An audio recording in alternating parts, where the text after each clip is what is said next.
Diretoria de Ensino Guarulhos Norte, Núcleo Pedagógico, ATPCDE, Ensino Híbrido. Caros professores, 2021 nos trouxe um novo desafio, conciliar o ensino presencial e remoto. Vamos conversar sobre estratégias, recursos, ferramentas, saberes e metodologias propícias a esse nosso contexto. Por esse motivo, estamos dialogando com vocês, pois juntos buscaremos a melhor rota a seguir. Reforçaremos uma das temáticas mais relevantes do nosso momento histórico, no que concerne à educação. Falaremos sobre o ensino híbrido, que está ligado à pauta da SEDUC para o Planejamento Escolar 2021. E também ligada à formação da ATPCDE da semana anterior sobre acompanhamento da ação formativa, retorno híbrido, DE Guarulhos Norte, alinhada às pautas da SEDUC. Antes de iniciarmos essa formação, temos uma perguntinha a fazer. O que sabem sobre ensino híbrido? Tenham em mãos um bloco de notas para confrontar seus conhecimentos prévios com a abordagem que iremos apresentar.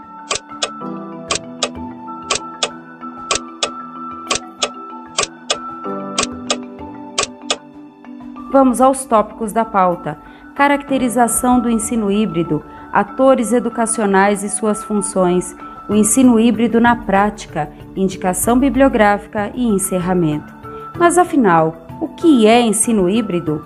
Ao estudar acerca do tema, podemos encontrar na literatura especializada diferentes definições. De modo geral, os autores preceituam a convergência de modelos formais de aprendizagem, modelo presencial e online. Porém, o ensino híbrido não se resume a esses moldes. Vamos ver o que José Moran diz?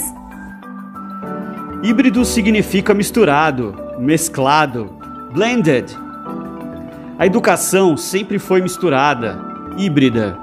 Sempre combinou vários espaços, tempos, atividades, metodologias, públicos. Esse processo agora, com a mobilidade e conectividade, é muito mais perceptível, amplo e profundo. É um ecossistema mais aberto e criativo. Podemos ensinar e aprender de inúmeras formas, em todos os momentos, em múltiplos espaços. Híbrido é um conceito rico, apropriado e complicado. Tudo pode ser misturado, combinado, e podemos, com os mesmos ingredientes, preparar diversos pratos com sabores muito diferentes. Você, professor, pode traçar suas próprias rotas de aplicação de modelos de aprendizagem, bem como de metodologias para desenvolvê-los. Como vimos, há ainda no mundo acadêmico uma questão sobre a nomenclatura e as características do ensino híbrido, como se este fosse o sinônimo de aulas mistas, presencial e online. Pensando desta forma, o papel das tecnologias digitais fica limitado ao sistema de transmissão de determinada aula a um grupo de alunos que estão presentes na aula remota. O papel das tecnologias digitais é mais amplo, favorece a personalização dos conteúdos, a coleta de atividades realizadas, a apreciação das dificuldades e dúvidas a serem sanadas, a troca de experiências, o desenvolvimento do pensamento crítico, entre outros. O papel do professor como produtor de conteúdos e mediador da aprendizagem deve permanecer ativo. O ensino híbrido é uma abordagem que está inserida no rol de metodologias ativas. Isso quer dizer que é uma concepção de aluno protagonista, de aulas que valorizam aprender a aprender, de identificação das necessidades dos estudantes com foco na personalização, que parece ficar em segundo plano quando se trata do tema.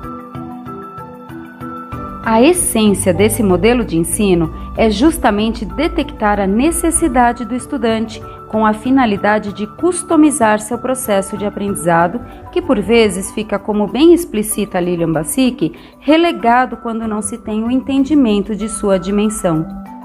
Este modelo de ensino visa o gerenciamento de aprendizagem, levando-se em conta a experimentação online. Contamos aqui também com o aluno em sua casa em decorrência da pandemia.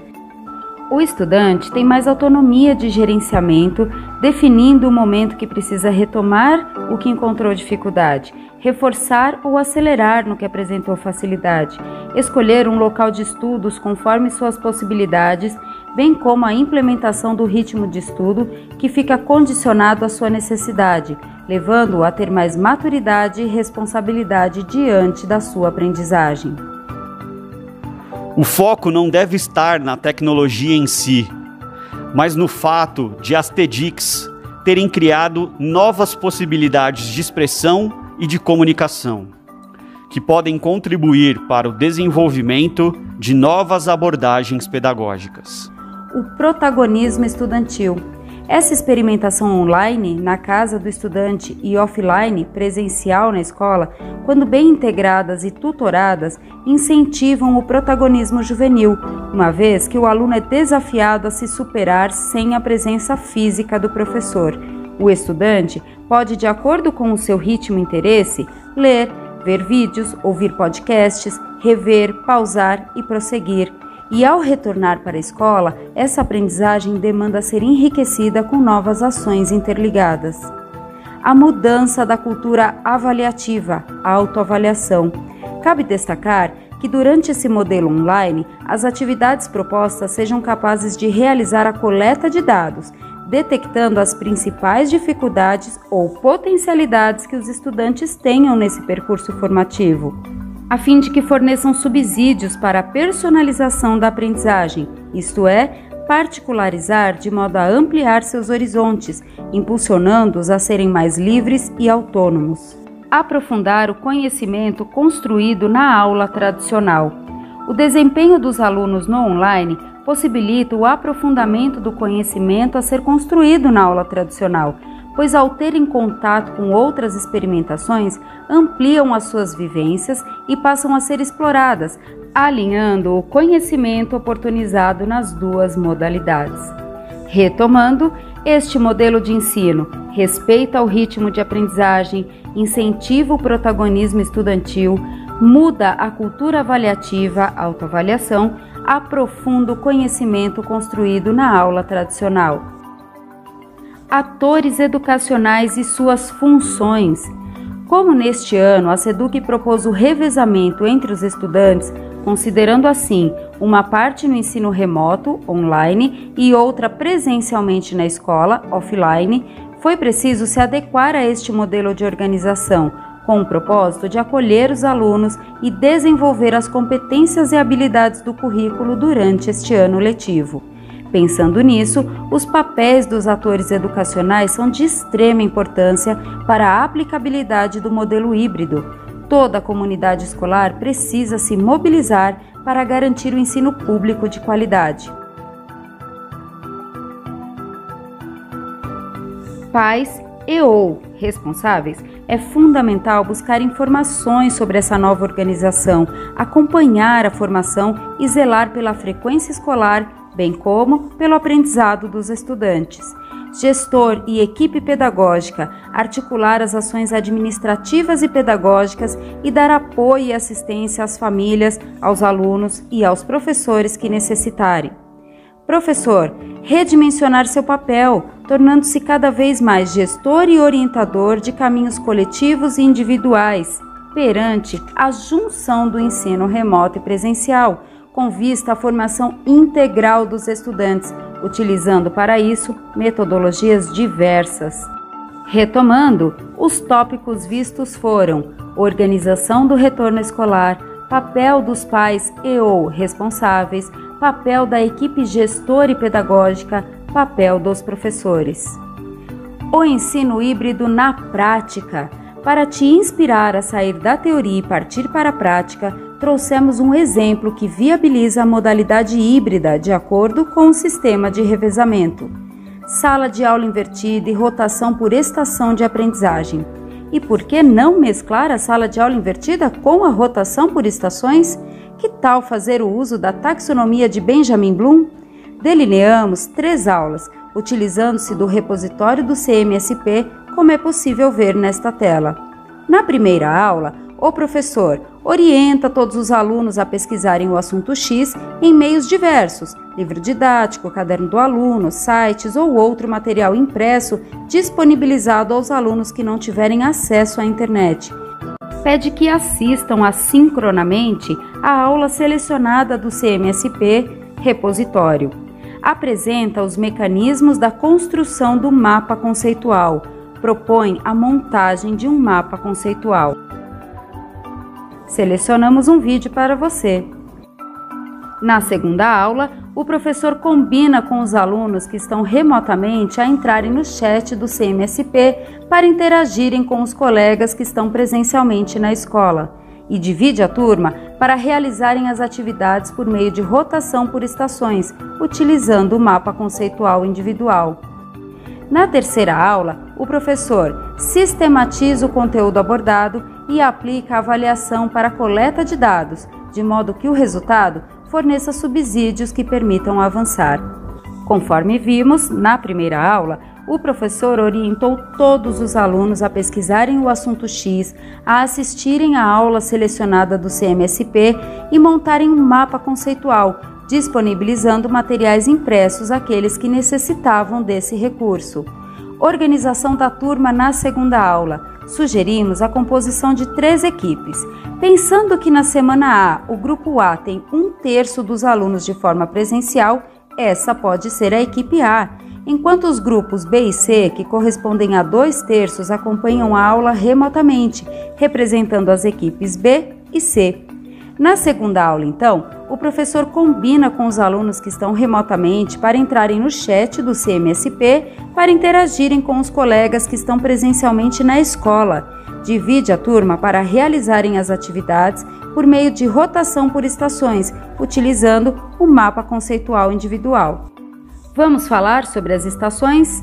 Estação 1. Analisar. Atividade que permita aos estudantes fazer conexões entre ideias, diferenciar opiniões contrastantes, examinar novas evidências e conduzir experimentos para determinar a validade de uma hipótese.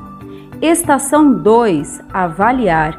Tarefa que favoreça aos estudantes justificarem uma posição ou decisão, criticarem pontos de vistas distintos e avaliarem o valor das ideias que apoiam determinado ponto de vista.